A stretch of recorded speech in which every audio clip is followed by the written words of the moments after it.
So I have a question. Okay. Yeah. Don't laugh. Okay. So vampires don't have blood, Yeah. correct? Are you going to talk about boners? Yes. I am not the only one that has questions about vampire boners. All right. This is an epidemic and we need to talk about it. I should probably not say epidemic I considering the current know. state of the world. I know. Um, It's like that's no longer a word we can throw around because it's literally live. Zombie apocalypse is not something we can casually joke about. No, it's like we're almost there. Like tomorrow we could wake up and be like, all right, time to go execute our plan for the zombie apocalypse.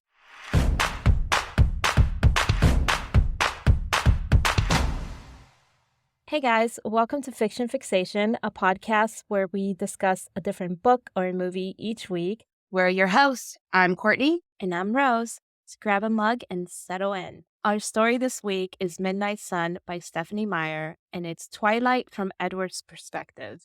So it starts off with Edward and his family in the cafeteria, and he is bored out of his ever-loving mind. It's Groundhog Day. Yeah, it's Groundhog Day for him. So Edward is sitting there in the cafeteria, and he calls it his purgatory. Mm-hmm.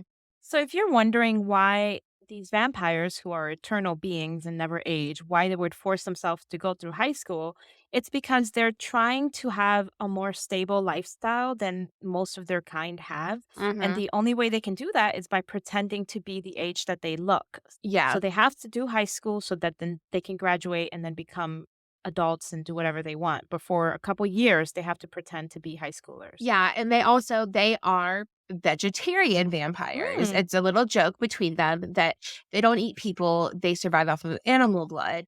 I think vegetarians would object to that definition. Could you imagine the vegan teacher hearing this? I only eat animals. I'm a vegetarian. So Edward can also read minds. Yeah. His family sometimes communicates with him through thoughts, and then Edward can also shuffle through the thoughts of his peers, everybody around him. Can you imagine? So he describes it as like this rushing sound of water. It's just constant murmuring all around him, the thoughts of everyone. I would go insane. Dude, I feel like I'm going insane just with my own thoughts inside my head. You know what I mean? Just like one train of thought is driving me crazy. I can't imagine having everyone's train of thought in my head. Two people talking to me at the same time drives me into like a spiral of overstimulation. Oh my God, same. Everybody's thoughts, all of the students' thoughts are consumed with a new girl. There's a new girl in school, and her name is Bella Swan. And because Edward can read everybody's mind, he can actually see images of her face in everybody's mind. So he's just kind of a little annoyed. Like, oh my God, humans are so fickle. They're obsessed with this ordinary human girl. He's like, she's so basic. Yeah. Edward's brother Emmett thinks to him like, hey, this new girl, she afraid of us yet? So Edward tries to like hone in on her thoughts and realizes he can't.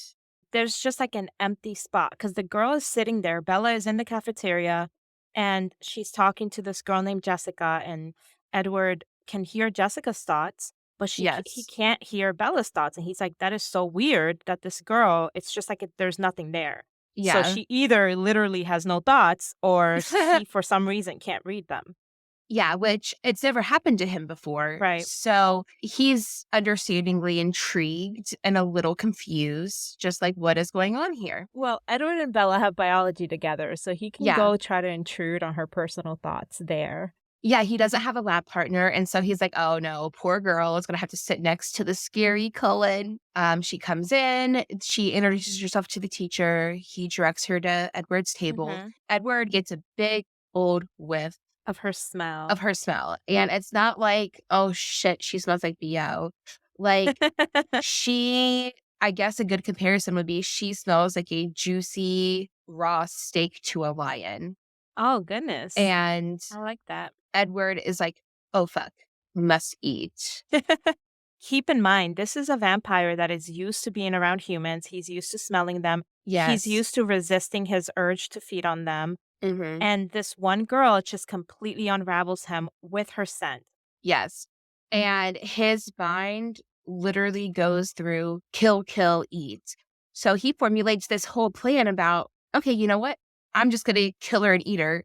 But then I had to kill everybody else in this classroom. It's crazy because his thoughts turn so dark. He's just sitting there the whole time planning, like, I'm going to have to snap these people's necks in the back really quickly and then snap these people's neck. How long is it going to take me? Yeah. How long? How many necks per second can I snap? Is someone going to scream? Are more people going to come in? How many people are going to have to die so that I can drink this girl's blood? Yeah, and I'm not gonna lie, I find his super dark but exceedingly calm thought process to be super, like, intriguing. Do you ever watch the show Dexter on HBO? So I watched, like, the half the first season. Yeah, so that I got Dexter vibes, you know, it's just a Definitely. calm psychopath.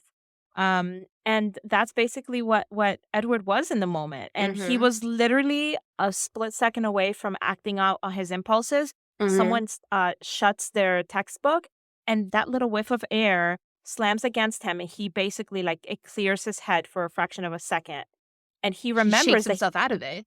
he shakes himself out of it, and he remembers, like, I don't have to breathe. I can hold my breath.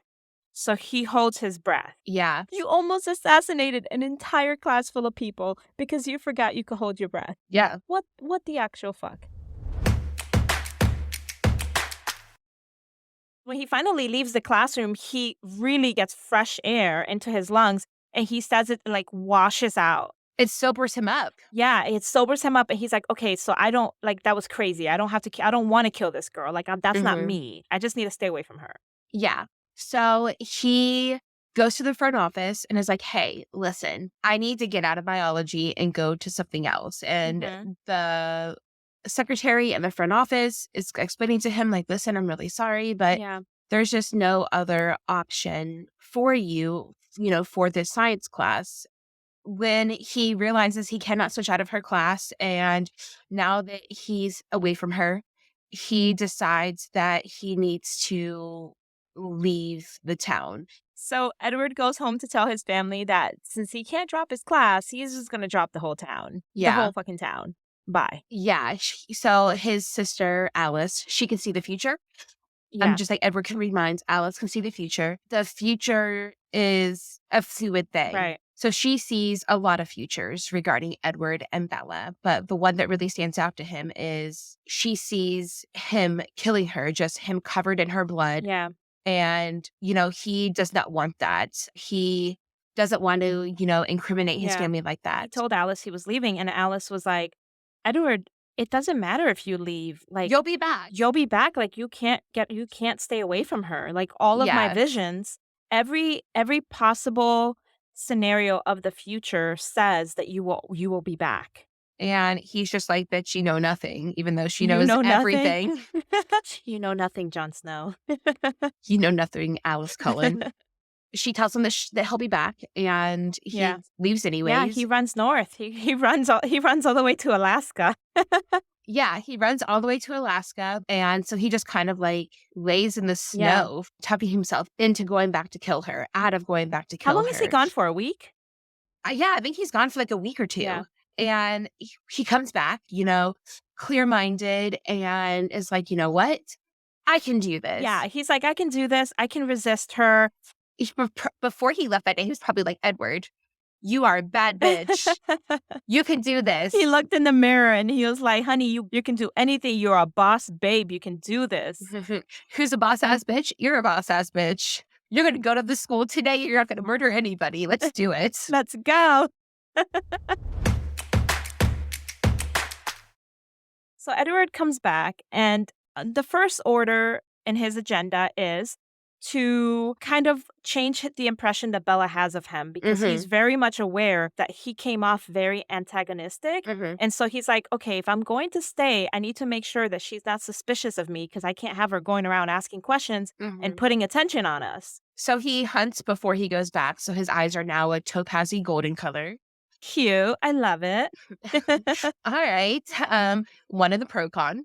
Um, when he goes back to school, they again have biology together, He's and nicer to her this time. he's Esther. He's asking her questions, and she is really confused. Yeah.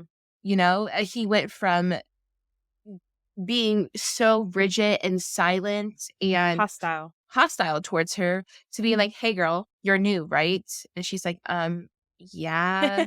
He still can't read her mind. He can't anticipate what she's going to say. Right. He's not really used to doing a whole lot of conversing with people out loud. He's enjoying the challenge, like, he has not been this guy is over 100 years old, and he's never been challenged in conversation, and now he's like, "Oh, wow, Yes. she's keeping me on my toes because I don't know how she's gonna respond." So he skips his last class of the day, and he goes and spies on her, Yeah.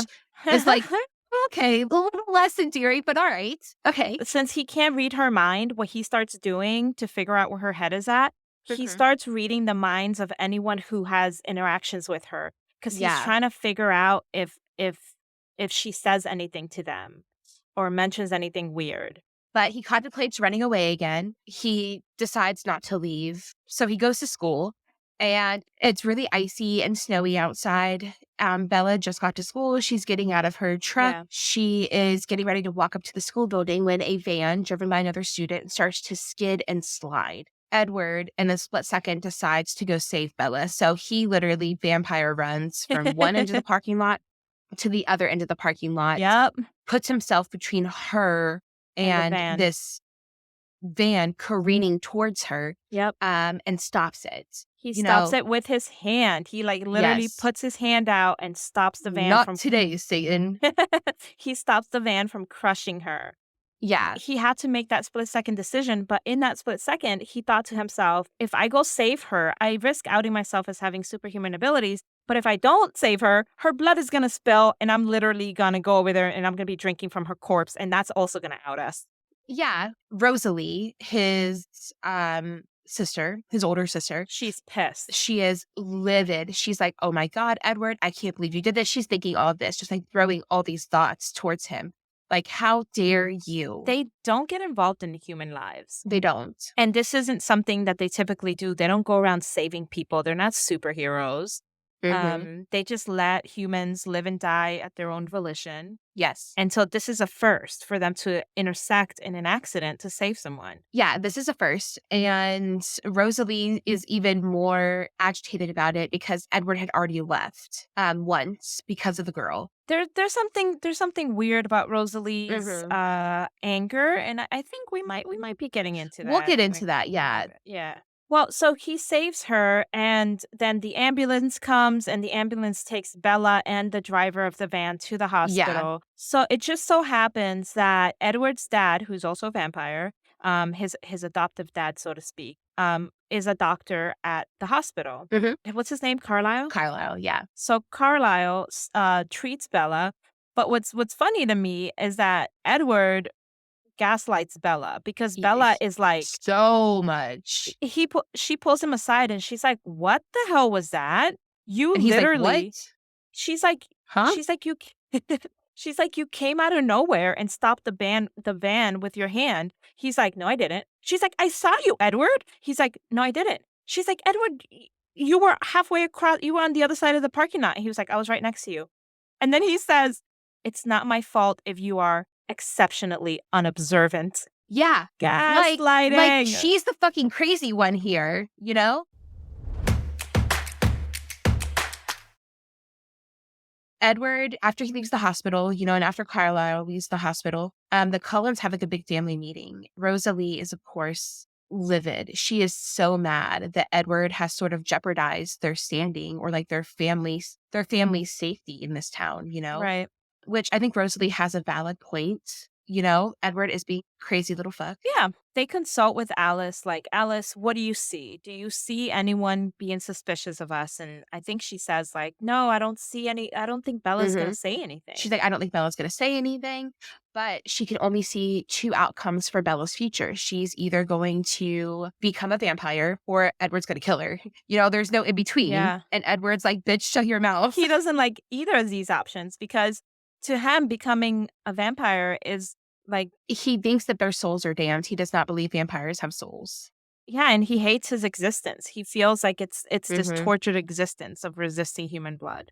Edward goes into full on creepy vampire stalker mode. Oh my God, yes, this is where his obsession kicks in. I mean, don't get me wrong. Like, I'm still into it, but we should, let's go ahead and We just need to acknowledge it. we need to acknowledge, the reality We here. acknowledge it first, and then we kind of decipher our toxic feelings later. I mean, Uh-huh. his obsession is spiraling, you know? Mhm. It's really spiraling because at first it was just a physical thing, like the smell of her blood, and then it was Mhm. like trying to figure out where her thoughts were to make sure she wasn't going to out them, and then it became kind of he was learning all these little tidbits about her as he was watching her through everybody else's thoughts and watching all her interactions. Mhm. He was learning that she's pretty selfless for a teenager. She puts other people first. She never complains. She is really like kind-hearted. So he's learning all these traits about her from his basically intruding on other people's thoughts and experiences with her, Mhm. and it's endearing her to him. Yeah. He spends every minute of his day at school watching her through the eyes of those around her. Yeah. So Edward is sitting alone in the cafeteria Mhm. and Away from his away from family. his family, and then he calls Bella to sit with him. And they talk a little bit, she gets to know him a little bit, but still, like, he knows so much about her. It's funny we haven't said red flag once. I mean, I think it's because we're inside Edward's head. Nothing feels like a red flag.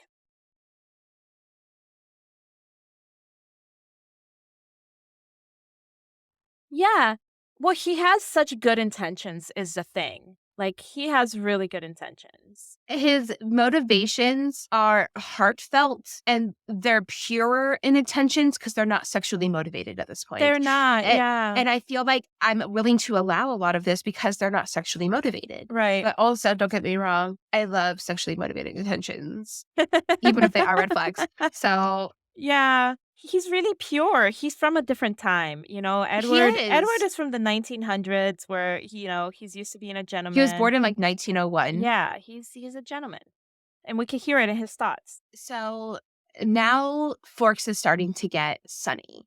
Vampires Yep. cannot go out into the sun. The Cullens have to skip school. Yeah. The Cullen skips school. And so Edward, like the creepy vampire stalker that he is, he still watches her. But he watches her from the shadows in the trees. Edward overhears Bella and her friends making plans to go to this nearby city to go dress shopping. The Hmm. city is called Port Angeles, and it's where the cool kids go. Yeah, it's like their closest big city. So he's essentially, his thought process is like, this girl Bella has very intoxicating smelling blood. So he's kind of terrified that she's going outside of their safety radius. And so he's like, Hmm. well, I'm going to have to go now. Not that he had other plans because his entire life Yeah. is her. It's all Bella now, yeah. So he follows her to Port Angeles. He again watches her through the eyes of her Yeah. friends. He does not want to be in her friends' heads at this point because they are trying on dresses Yeah. and he's being a gentleman. So he exits that and he's like, okay, like I'll give them an hour or so and then I'll check back Yeah, in. he's given them Um, privacy. yeah, he's giving them privacy. And then like an hour later, he checks in and Bella's not there. And he's like, God damn it. I don't even think it's a full hour. He just gives him some privacy, and when he checks back in, the two friends, Jessica and Angela, they're like, "Oh, let's go do this." But what about Bella? And Jessica's like, "Bella will be fine." And Edward's like, "Wait a minute, Bella's not with them?" And so now he's freaking out because she's the only person in the world who he can't track down. Hmm. And also, we should mention that Edward has a thought radius, right? So he Yes. can hear everyone's thoughts like for miles and miles around him, but it's easy for him to kind of hone in on the thoughts with the voices he's familiar with. So that's why it's easy for him to kind of follow Bella's friends around because he can tell their voices apart. Hmm. He starts driving around trying to sift through the thoughts of everyone in the city to see if anyone has seen her. And then he finally hones in on a very disturbing thought. And it's a group of guys, and they're all thinking, like, oh, there she is. There she is. Yeah. So these guys, the lead one, I think Edward said his name was Lanny. Yeah. So he hones in on the lead one's thoughts and he can hear all these things that he's wanting to do to Bella. Extremely unsavory things. Edward is having flashbacks because he remembers there was a time in Edward's life where he used to hunt humans, but he used to Hmm. hunt humans that had these kind of thoughts. Yes, he only killed bad people, and that's sort of how he justified it. He's very familiar with this train of thought. He's like, I've met this type of human before, and this Hmm. guy is sadistic. And he can tell that the Yes. other guys that are with him, they think they're just messing with a girl. They don't realize how far the other guy is willing to take it. Yeah, and he's willing to take it very far. Yeah. And so Edward, like a bat out of hell, just zooms into that alley, flings that door open. Before he even tells Bella to get the fuck in the car, she's already Yeah. getting the fuck in the car. Yeah. And, Edward is sort of like debating how he's going to handle this human man. And he wants to kill him. He wants to kill him. He knew that he couldn't get out of the car because then he would expose himself in sunlight. Yeah. But then he's also so upset that he had to drive away versus killing those hmm guys that were very obviously wanting to hurt Bella. He's still just like fuming with fucking anger. Yeah. He is so enraged. He tells Bella to like distract him. He's like, just talk about anything. Yeah. Just get my mind off of that, which she does. And after they've driven around for a minute and he's calmed down, he's like, all right, I'm going to take you back to your friends now. So Bella's friends are waiting for her at a restaurant where they were supposed to have dinner. So hmm Edward takes Bella to the restaurant. And she's like, how did you know? He knows a lot of things, Bella. So, okay, so he takes her to the restaurant, but by the time they get there, Bella's friends are leaving and they're like, "Oh, They ate without her. yeah, they're just like, "Oh, so sorry, Bella. We tried waiting. You didn't come, so we ate." And so Edward is like, "Well, Bella, I guess you and I are having an impromptu date. Italiano. Italiano." They don't say it's Olive Garden, but we know it's Olive It's Garden. Olive Garden. So they eat. And while they're eating, she's asking questions and he's like, you eat, I'll answer questions. And Well, he's not eating. yeah, okay, he's not eating. He's watching her eat. Yeah. Oh, but the waitress, so Edward can hear the waitress's thoughts, and the Uh-huh. waitress is like, "Wait a minute." She tries to sit them down in this crowded area, and Edward's like, hmm "Can we have a more private space so we can talk?" And the waitress is thinking, "I know he doesn't want private space with this basic looking bitch." Like, He gives her like $50 and she takes him to like this booth in the back, but she's still making like come fuck me eyes at him. oh yeah, the whole time she's ignoring Bella hmm and This happened one time when Frank and I went to Comfy Cow, which is like a ice cream place. Mhm. It was in Lexington, and we went to Comfy Cow. And this waitress literally like, "Oh, do you wanna try this one or this one?" She literally gave him like, let him sample like 8 different flavors of ice cream. And I'm just like, "Okay." And then I'm like, "Okay." I'm like, "Well, can I try this one?" And she's just like, "Let me finish with him first." And I was like, "Okay." No And she was way. so rude to me. Oh my And he's like, god. "I don't know. I'm kinda torn between these 2." And she's like, "Well, I'm not supposed to." She's like, "But I can actually give you like a scoop of one and the other on your cone." Um, and And then I can lick one side of the ice cream while you lick the other. it'll be like Lady and the Completely Tramp, and our tongues will meet in the middle. completely oblivious to his wife standing right there. And so, like, literally, like, she's giving him, like, these huge grape-sized samples on these tiny Yeah. spoons. And the sample she gave me, like, was, like, a grain of rice. And I'm like, Like, it's like the essence of the ice cream. yeah.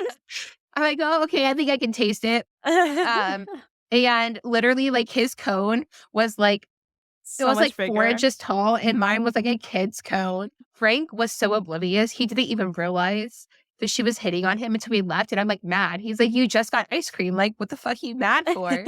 Bella is not oblivious She is to not. the waitress flirting with And Edward, neither is Edward, but Edward is unaffected by it. he's so used to women simping over him. We got to bring back the vocabulary words. Simping. Yeah. It's very obvious that she's had time to kind of put pieces together.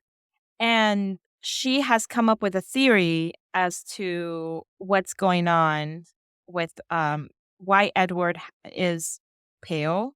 gorgeous, saved her with superhuman strength, seems to know what everyone around her is thinking, Skip school on sunny days. skips school on sunny days. To be fair, she did not come up with this theory on her own. During one Yeah. of the sunny days, she went to La Push Yeah, La Push is a beach on the Indian reservation. with the Quileute tribe, Yeah, so Bella, her dad has a friend, Billy.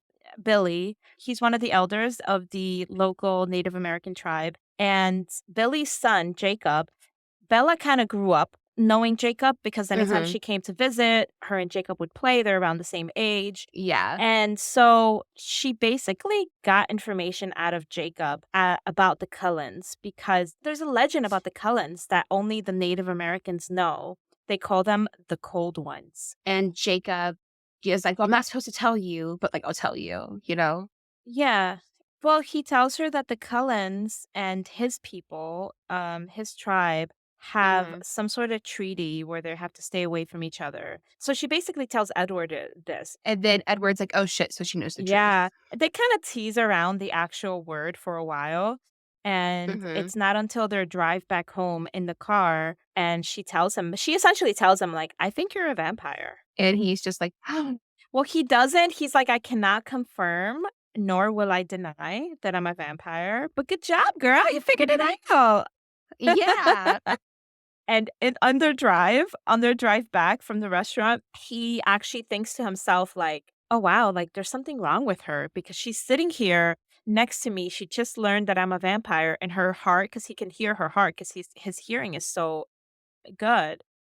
And he's Yeah. like, "She's just sitting there calmly. She just found out I'm a vampire." And she's like, "Okay." Yeah, and so he thinks to himself, "You know what? Something is wrong with her. I think I can get her the best doctors available." Like, do you remember? He was like, I can Yes. get her treatment for this. Like, something is wrong with her brain. She is not normal." No, I do remember that. But in the end, he just kind of decides, like, It's just Bella. It's just crazy. Just crazy Bella." Oh, Bella. After that happens, when he gets back home after dropping her off, he is so anxious about how close she came to dying. Mhm. And then he starts thinking about how many close calls she's had since he met her. He's like, first of all, what are Yeah. the chances that she would come live in this town where there are vampires? And then what are the chances that she would sit next to the vampire who finds her blood irresistible? Mhm.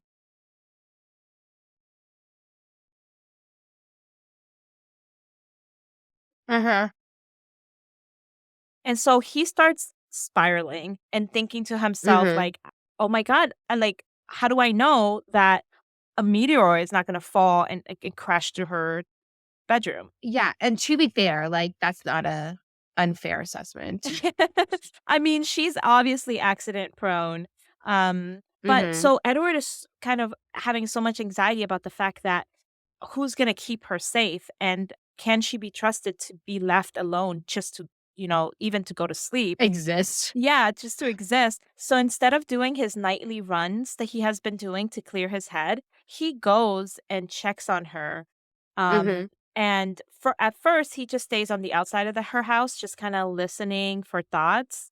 Then he starts bringing WD-40 to oil the windows. Yeah, because eventually he realizes, like, no, I gotta have eyes on her. So he goes up to her room. Her window creaks open. He kind of makes a mental note, like, all right, I gotta bring the WD next time. Um, and yeah, so he makes it a nightly ritual from that point forward. He Mhm. comes every night to watch her sleep. Because the other thing that intrigues him is that she talks in her sleep, and so now Mhm. he's like, oh, I might get insight into her head. He's like, She says, Edward. Can you imagine if she would have said something really embarrassing? If she would have been like, "Edward, it's so big. Is it gonna fit?" so, like, the next day, he picks her up for school in the morning. She's wearing Edward's jacket. Everyone at school is just like, "What?" Yeah. Like, they are just awestruck. If you guys are dating, just say it. You're Yeah, dating. just say it. Don't sit here and be like, "I don't know, like, we're just talking, like, we're just friends." Like, Well, because no. because Bella's friend Jessica is like, "You're dating him? That's crazy." And Bella's like, "No, no, we're just friends." But, they have lunch together after he spies on her morning, like normal. It's a bit much at this point because he's not living. He's He's walking around obsessed. like a zombie, not really paying attention to what's in front of him, but rather reacting to what Bella is doing that he sees through everyone else that's around her. And he laughs Mhm, to things that happen to her, and he's somewhere else. Like, he's like sitting in class and he starts laughing randomly, and mhm. everyone looks at him like, what is going on with Edward And Cullen? he's just like, "No, don't worry about it." So now that Edward and Bella kind of have a relationship together, Uh-huh.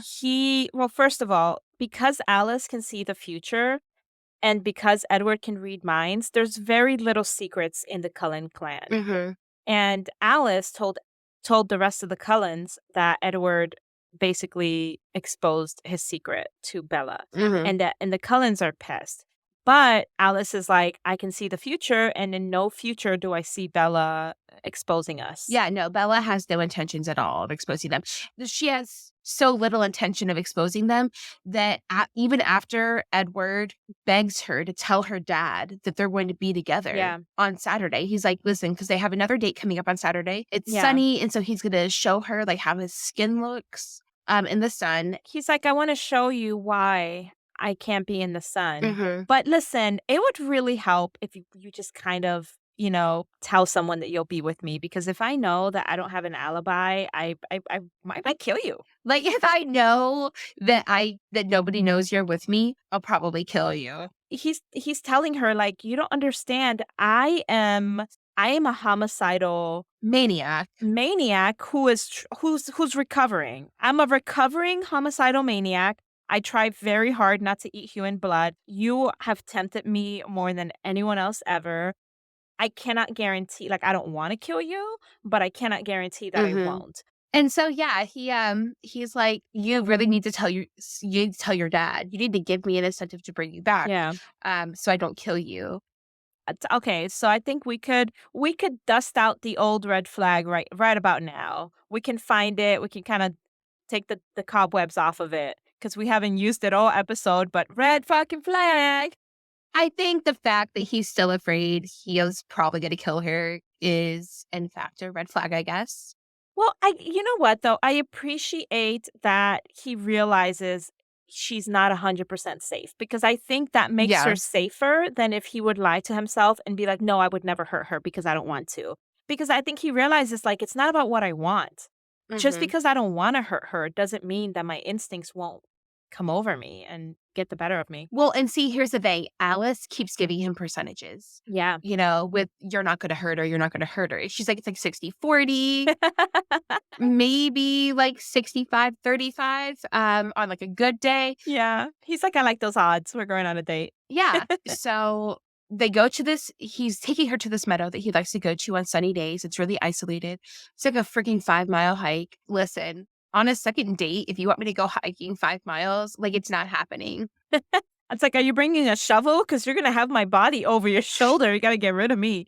You're gonna have to carry me. So they go to this hike. They get to the edge of the clearing.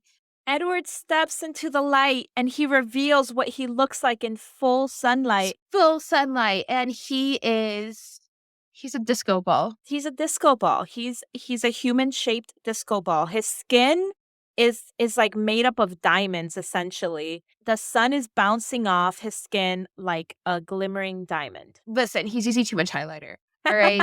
Like he's supposed to get just the cheeks, a little bit No. on the side of the face and the tip of the nose. He's just That's not how you do it, Edward. Maybe the collarbone a little bit if you're trying to be sexy. mhm. And it's so funny because the whole hike to the clearing, Edward is thinking in his head, he's like, "When she sees me, she's going to be disgusted and she's finally going to realize that I'm a vicious killer." He fully expects Bella to throw up on the spot. And then he comes out and she's like, "Oh my God, you're so cute. Like, you are so cute." Oh my god, I love shiny things. Diamonds are girls' best friend, Yeah, they are. especially when They have a penis they're made of men. Especially when that diamond is a man. with a penis. It's a penis. Um, so in response to Bella being amazed, Edward just kind of like dips to the middle of the meadow and he's like, I need a minute.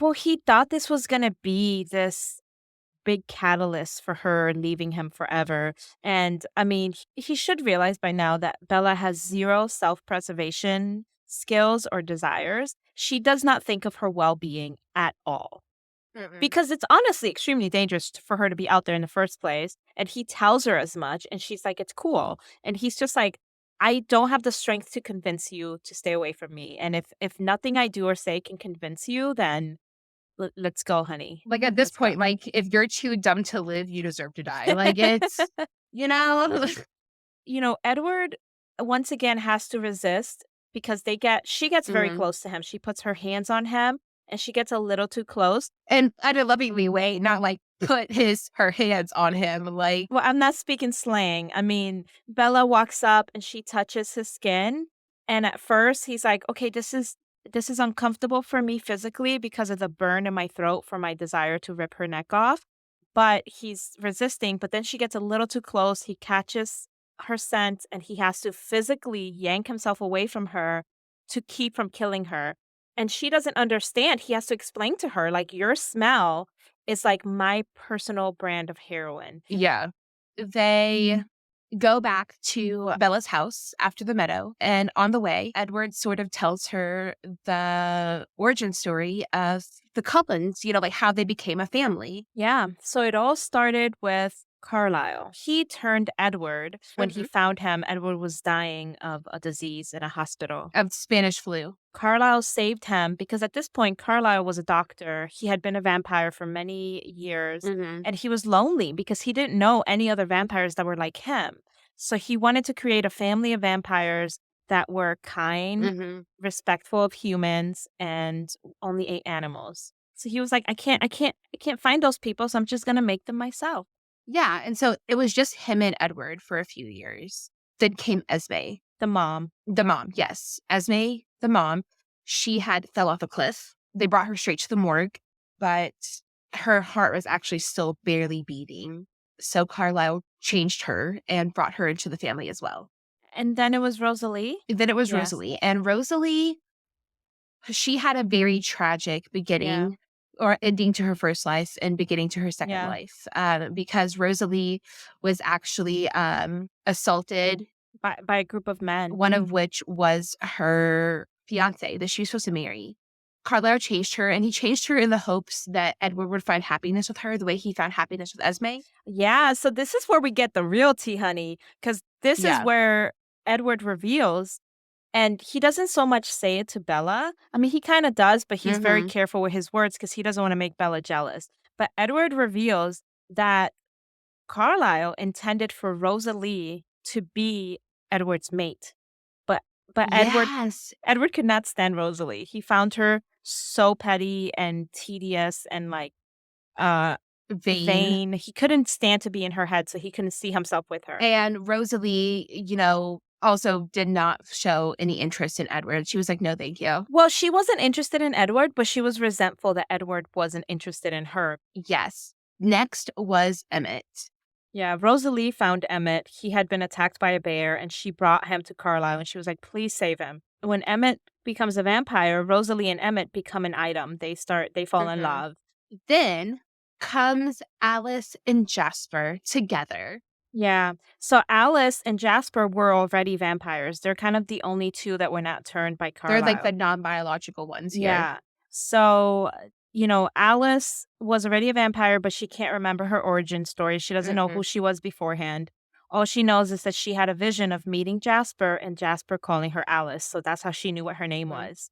Jasper, on the other hand, he probably has the darkest past of Yeah. the Cullens. Yeah. So Jasper was a Civil War soldier that was turned by a vampire, with the sole goal of Creating more. creating more vampires and then disposing of them when they were no longer useful. This whole conversation is happening in bed. Edward and Bella, like, they're laying together in her bed. And I think she even kind of asks him because they're kind of musing the possibility of their relationship. And he's basically saying, like, he gives up trying to Mhm. get away from her. Like, he feels like he can't. So he's just giving in. And I feel like she kind of asks about the possibility of a sexual relationship. He talks about Rosalie and Emmett about how sometimes they live away from the family as a married couple. Yeah. And she's like, "Is their marriage the same as a human marriage?" And he's like, "What do you mean? Do you mean do they argue about who does the dishes?" "Yeah, they do." She's like, "No, no, no. Do they She's just like, like, is it like the same? And like, he knows she means sex, Yeah, or he thinks she means sex, but he doesn't want to say sex unless she brings up sex. right. So finally, someone kind of is like, would that be possible for us? And Edward's like, oh, she does mean sex. Yeah." And he's like, "Sorry, honey. Yeah, no, it's not gonna happen." He's like, my strength is too extraordinary and you are too extremely fragile." He's like, "I could never allow myself to lose control around you." And so she's just kind of pondering this sexless existence for the rest of her life because she's pretty much like in love with him at this point and she's just like, Hmm. "Well, I guess I'm just never I'm going to be a virgin forever." Well, and then it's funny because he's like, "Have you ever, you know?" And she's like, "What? No, Not I I. haven't." And then he's like, "That makes 2 of us." Oh, I didn't realize he said that. Yeah, he said like, "That makes 2 of us," or "That's something we have in common." So he reveals he's a virgin. Yeah, he reveals that he's a virgin. He's 100+ years old. First of all, I call cap on that shit. I think we have our vocabulary word of the episode is cap. Cap, All right, let's cap. look it up. What is cap? Okay, let me look up cap for us. Cap. This is a definition from Urban Dictionary. Lie, which is the more popular definition. No cap refers to no lies being told. Yeah. So when you say something is cap, you're saying that's bullshit. Hmm.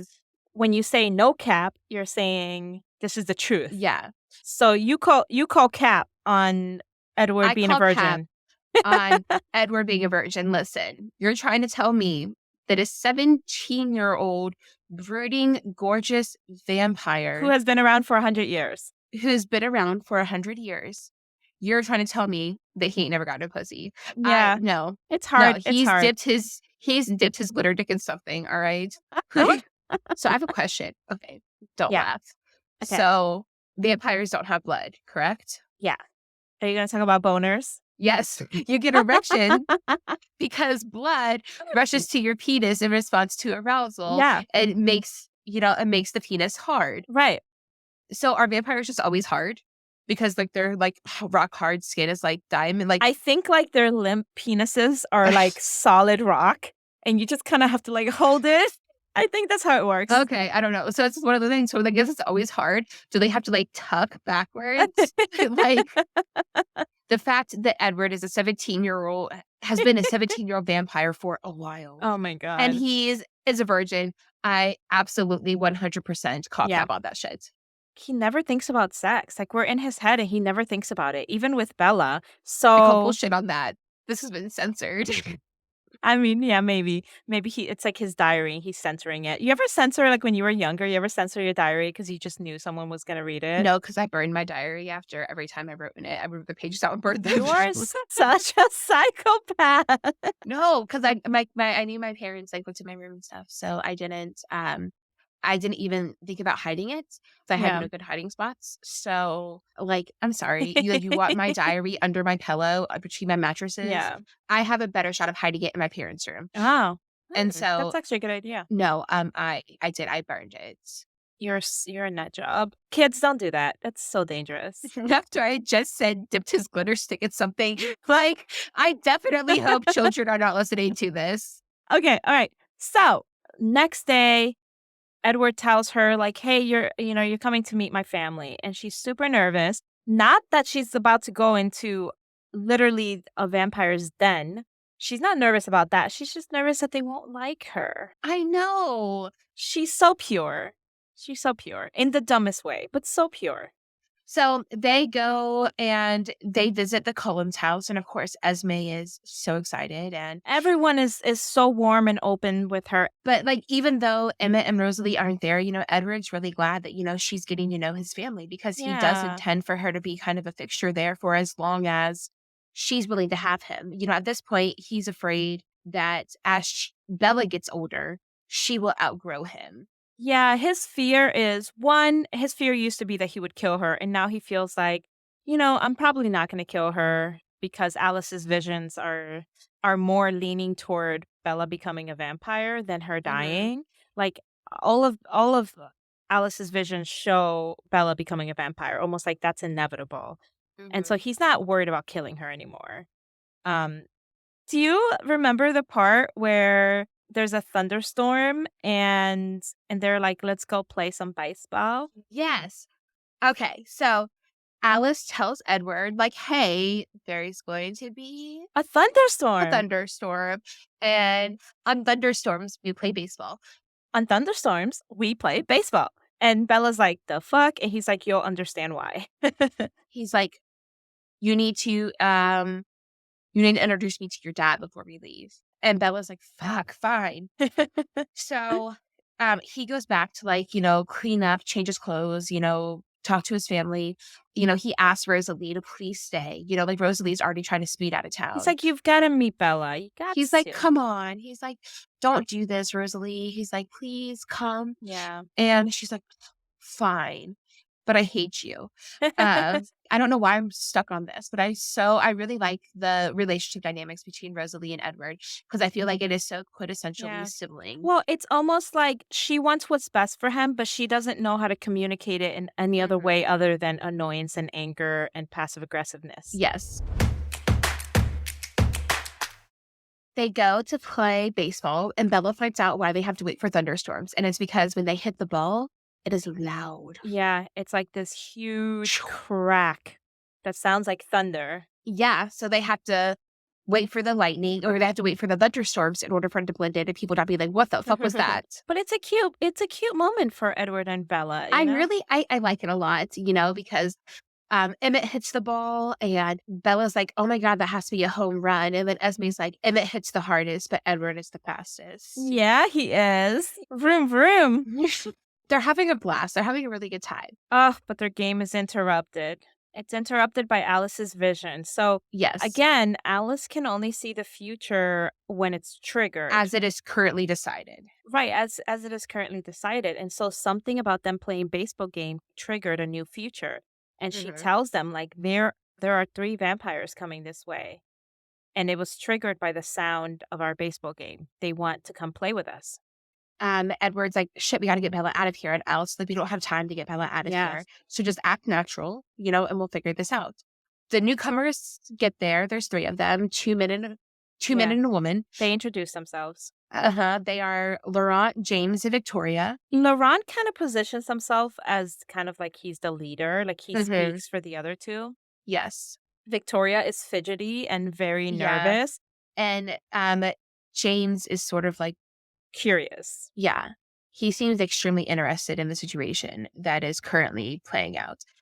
Edward is shifting through their thoughts and he doesn't get anything threatening from them. Like they're just curious. They want to play and kind of hang out. A little apprehensive. Well, they're very curious because the Cullens are this huge vampire clan, and apparently that's abnormal. Yeah. Usually, Well, they assumed it was like 2 or 3 clans that had gathered. because usually vampires they're usually by themselves, but when they're Or not in by themselves, or pairs. they might be in pairs, but there's rarely ever more than 2 vampires or 3 vampires together at once in a clan. Uh-huh. And Carlisle, introduces himself, as like the leader and he says, "This is my family." And they're like, "What?"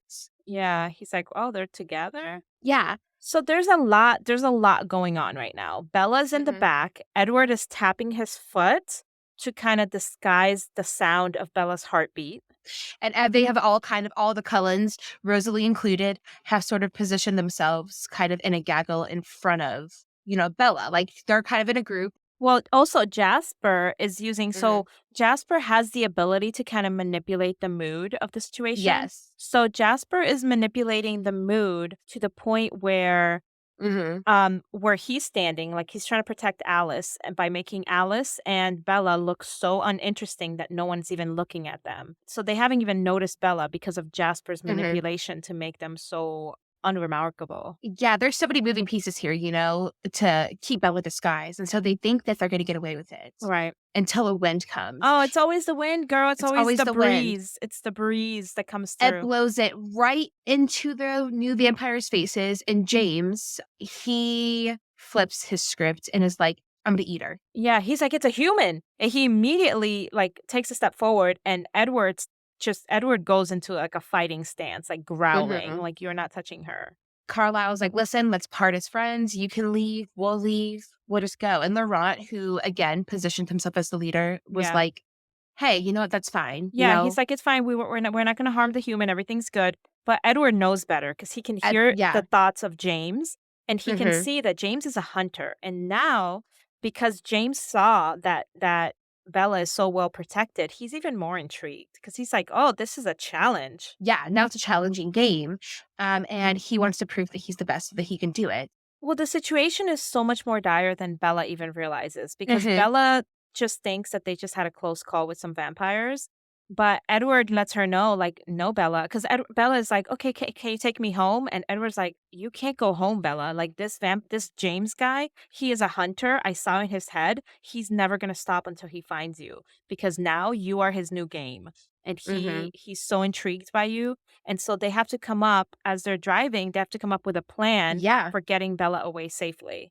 Yeah, so the plan that they finally came to was that they were gonna split up into 3s. They want to scatter her scent to kind Mhm. of make the tracker make the hunter guy track her in other directions. But Yeah. Bella, being as smart as she is, she says, "Hey, this isn't gonna work because he's going to know that Edward, based on how he reacted in the field, he's gonna know that Edward is my protector and he's never gonna leave me alone." So, Alice is like, "That's absolutely why Edward would not be going with you." yeah, And Edward, not wanting to leave Bella, does know that it's for the best and he has to. yeah. You know, his father, his mother, and Rosalie cover themselves in Bella's scent and take off into different directions, Mhm. to kind of help deter the tracker from finding her. Well, Bella has to go home to kind of give herself a cover story. So Mhm. she goes home and she has to say horrible things to Charlie. She has to tell Charlie, like, can't be stuck in this stupid, disgusting town like my mom was. And she says these horrible Yeah. things that hurt his feelings. She's like, I can't be in Forks another minute. I hate it here. I don't want to be stuck here like you're stuck here. And so she runs upstairs and starts packing her bags, and Charlie's like, "Just wait, just wait, just wait." Like, "Well, Yeah. I'll get you on a plane tomorrow if you really wanna go home, but, like, like, honey, you can't just leave in the middle of the night." And, Edward's up there helping her pack all her stuff. She tells Charlie, like, I'm going to mom's. So she Mhm, is saying that she's going to drive to Phoenix, right? mhm. They know, by the way, the Cullens and Bella, they know that the hunter is listening. First of all, they all know that the hunter is never going to attack Bella while they are around him. He's going to be spying on them to wait for the perfect opportunity. Yes. So the whole idea is that they're kind of setting up a trap. But it's Mhm, funny because when they came up with this idea to set up the trap of having him hear her say this, mhm. they were like, "Well, where would you go then? If you say you're going to Phoenix, where would you really go?" And she said, "Well, that's easy. I'm going to Phoenix." And they're like, "Huh?" And Yeah, she's like, "Well, if he hears me say that I'm going to Phoenix and he knows that we know he's listening, then the last place he's going to think I'm going to go is Phoenix." yeah. And she's just like devious. She is devious. Edward gets into a car with Emmett and Carlisle, and he's carrying a very suspicious looking duffel bag that he hopes looks like he's carrying Bella, right? Because his Yes. whole intention is like, I know the hunter is looking, so he pretends that he has Bella in a duffel bag, and gets in a car with Mhm. Emmett and Carlisle, and they just drive in like a different direction. James the hunter is following Edward and Emmett and Carlisle, and they're like, it's working. And then suddenly, Edward, Emmett, and Carlisle try to ambush the hunter, and the hunter runs. He Yeah, actually so gets into he water where they calls can't track Alice and him Jasper and says that he's goes. going So at that this him, point, Emmett, Edward and is like, okay, Carlisle are okay, on their this way plan failed. We to need to Phoenix. reconnect with Bella.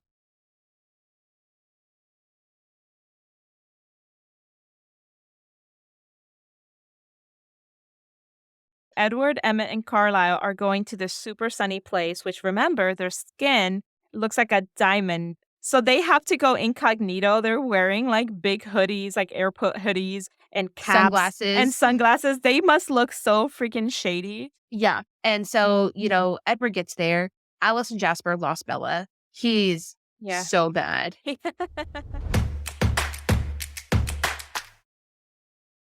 So Alice can see Bella is in a ballet studio, is going to a ballet studio. Yes, so they have to race to this ballet studio, but James has already started in on his torture of Bella. Oh my God, there's blood everywhere. Like Edward Blood gets there. everywhere. But, thankfully Bella's still alive, but barely. I mean, the hunter, James, he was Mhm. torturing Bella this whole time that they were Yeah. racing to her.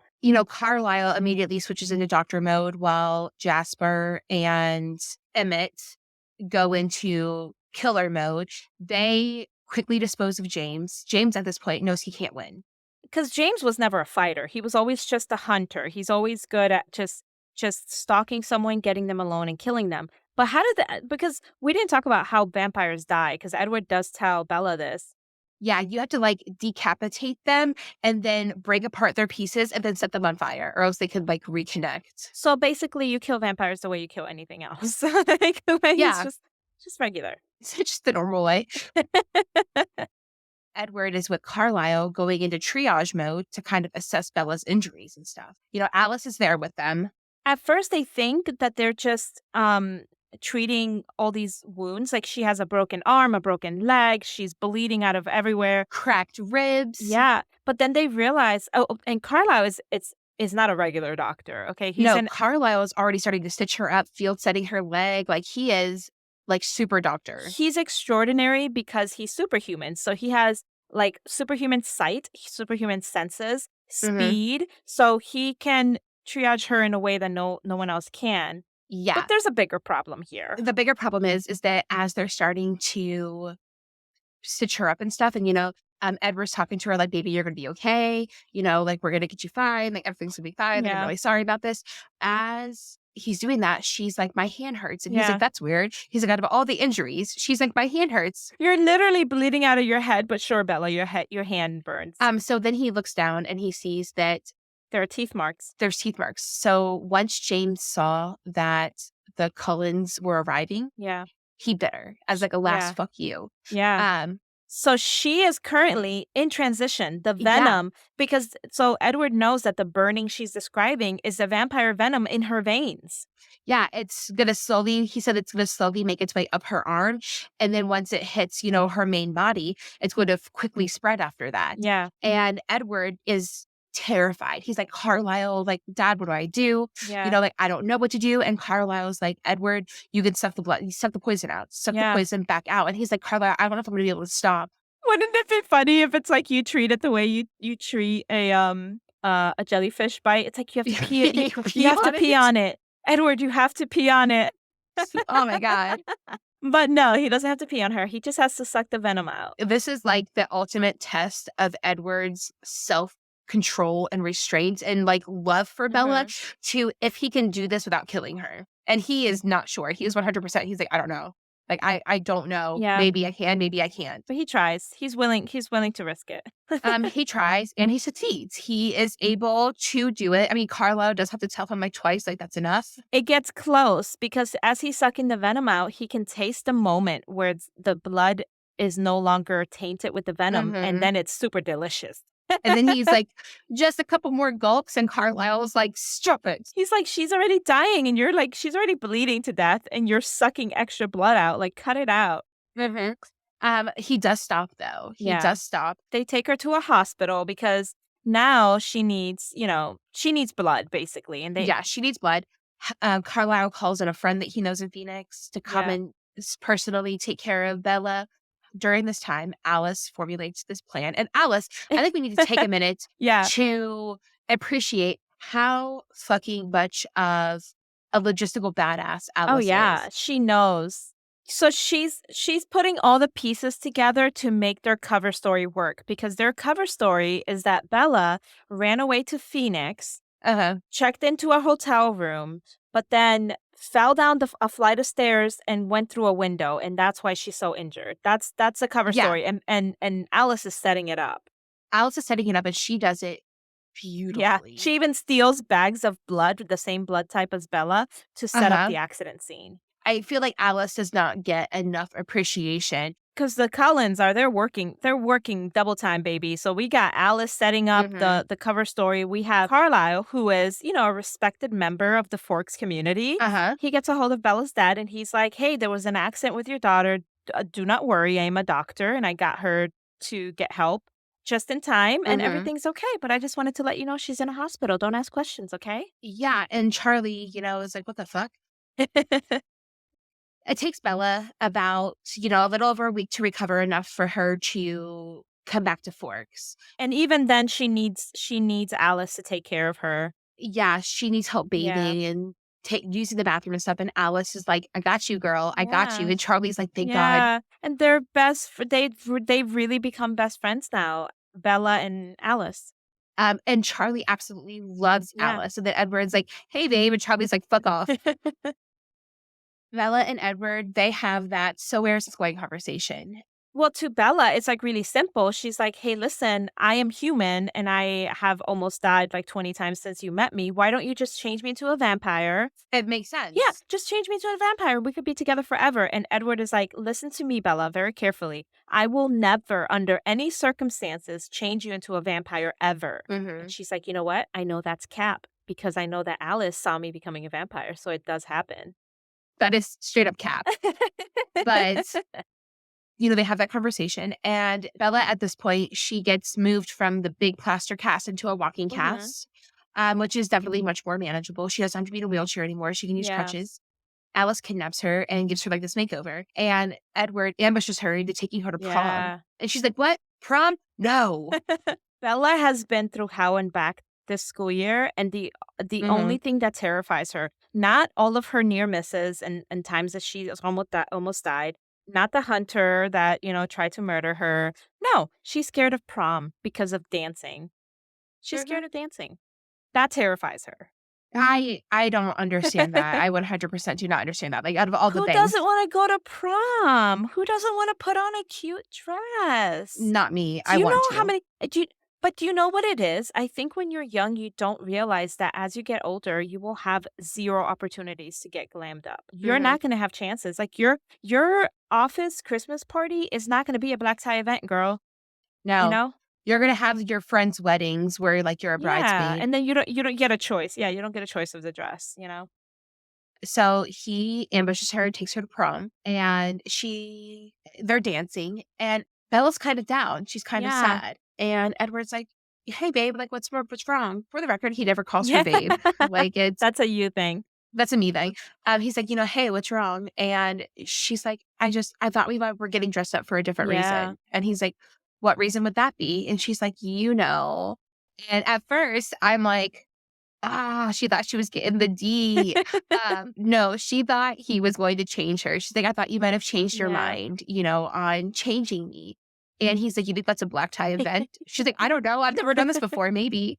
And so he's like, "Are you ready? Are you really ready to be changed?" And she's like, "Yes, do it." And Yeah. so he, like, elaborately and dramatically, like, leans down and, like, licks her neck. And he's like, "Just kidding." Yeah, so in Edward's head, because Bella is saying, like, "Please don't ever leave me," and in his head, he's like, I have to leave you." Like, he has made up his mind already that once she is healthy and in a good place mentally, Mhm. that he's going to leave her. Like, he doesn't wanna rob her of a future.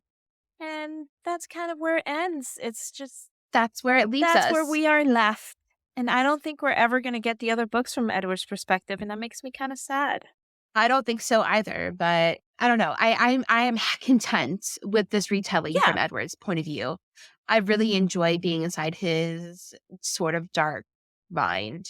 It was super fun. Yeah, girl, so that is where Midnight Sun ends, and it was quite the ride. I enjoyed it. I will be doing it again.